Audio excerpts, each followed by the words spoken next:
Hello once again. Hey, it's Dan here in Virginia. As you might note from my recent video, I got a new E-Flight Ultra Stick from Santa Claus, and I've been completing the build. But today I'd like to talk about one of my favorite subjects, and this is flight stabilization. In other words, using a gyro in your airplane. I use gyros in every one of my airplanes. They really help you fly better in crosswinds, high winds, and any kind of adverse conditions. They just give you the confidence that you can handle it. For me, it allows me, I know, at least to fly in winds that at least 5 to 8 miles an hour higher than I could fly without one. So this is the Ultra Stick, and I want to just show you real quickly what I've got in this one. I'm trying a new one. This is called the Eagle A3l. It's one I haven't tried before, but a cool feature that I liked on this one is that you can adjust the amount of control that the stabilizer gives you. You can adjust it remotely.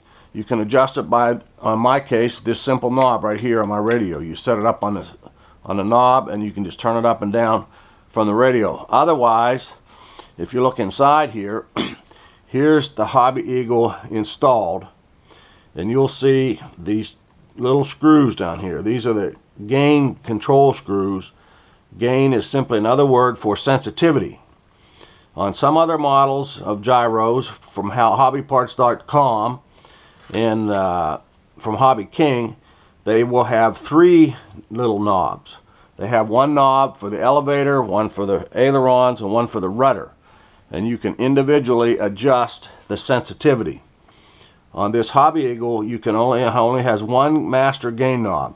So you turn this up and down to adjust the sensitivity, and it adjusts all of them the same. So, but the cool feature is you can remotely adjust the sensitivity. So let's see how this works. I'm going to put it together here. And the one thing I really want to emphasize is that you get this set up properly in the shop. And I want to show you the very simple way I have learned. And believe me, I have learned the hard way. So learn from my mistakes.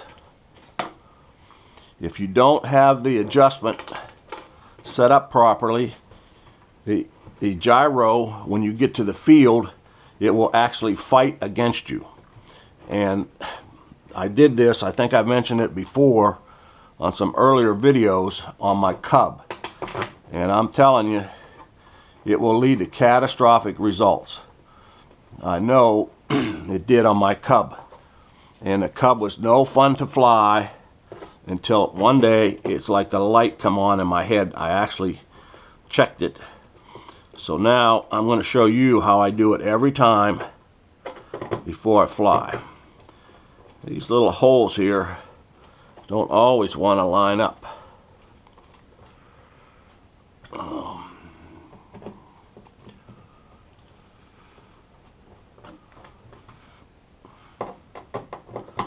We'll get them.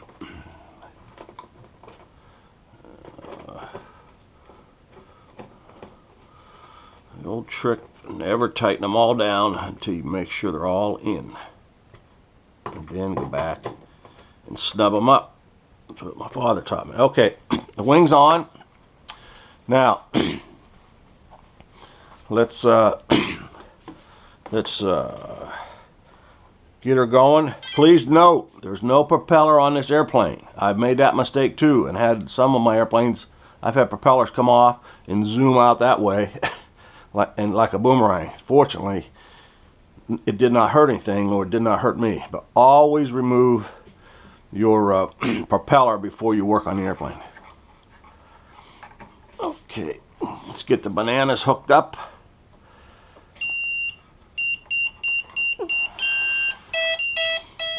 It's going through its sequence of, there we go. Now, I don't know if you could see, you hear that little snap? That means that the gyros have snapped in, everything is good. And I don't know if you can see down inside here, if you can discern that blue light. That's from the gyro. and if you saw it earlier, if you look real close, when it was flashing, that means this thing was trying to sync up or stabilize. Once it's stabilized, that light will stop flashing, and you saw those surfaces snap in. Now here's the thing I want to get to. This Hobby Eagle allows you to adjust the sensitivity. Normally you'd have to take the wing off, go down inside there, adjust the sensitivity on all 3 pots, put the wing back on, fly it. You know, it's trial and error, it's a pain. With this right here, I have the master gain inside here assigned to this rotary switch. So when I put it all the way up, the gyro is the most sensitive. So I put it all the way up, and here's the way I test it. All the way up, facing the aircraft like this. You pick the airplane up, pick it up. Now, when I move this airplane, the control surfaces, in other words, the ailerons, the elevator, or the rudder, whichever way I move this airplane, those control surfaces should follow. Let's look at the ailerons. I move the wing up, you see the aileron went up. I move the wing down, you see the aileron went down. Now let's look at the elevator in the back. Up, can you see that it went up? Down, it went down. Let's check the rudder. Right, you can see it snap right. Left, you can see it snap left. That's all you need to know about proper setup and direction of the input. The surface, the control surfaces, once again, the aileron, the elevator, and the rudder should always move in the same direction that you're moving the airplane. If you remember that, that's all there is to it. So that's about it. I could talk quite a while on the benefits of the gyros, but I just want to say that you must do this in the shop before you get to the field, or you will have some problems. And like I said, for a long time on my Cub, I actually had them reversed, and on this airplane I had to reverse it. When I set it up, the ailerons weren't working properly. So here's a picture of the potentiometer from a Hobby Parts stabilizer, and you can see if it's straight up, it's one direction, but if you turn this too far, which I have done, it will actually reverse. I didn't understand this chart, but it will reverse the way that it compensates. But if you follow this method, you'll never go wrong. Just make sure that the control surface moves in the same direction as you are moving the airplane. So that's about it. I highly recommend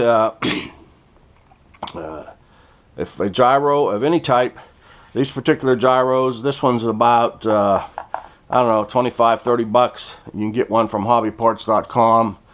I've also used Hobby King, what they call the ORX series on some V-tail planes. But they're anywhere from $20 to about $35, but they're well worth the money. So I hope you like this. Hope this is helpful. Until next time, out here.